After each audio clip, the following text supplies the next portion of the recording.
Қиыстау қилы заманда не болмаған байтақ даламда, тарихтағы талай боранда мың жанып мың өшкенбіз. Қашан отпен суға түспедік, бақыт үшін бәрін істедік.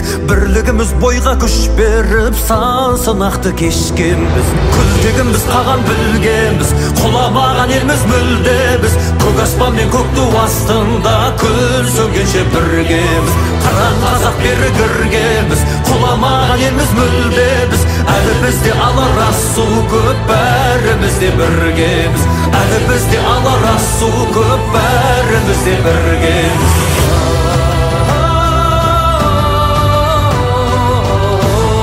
Жауған жаңбырдың салдарынан Түркістан облысындағы 3 ауданда орналасқан 18 елді мекенде 15 көшенің бойындағы 201 үйдің ауласына су кіру оқиғасы орын алды.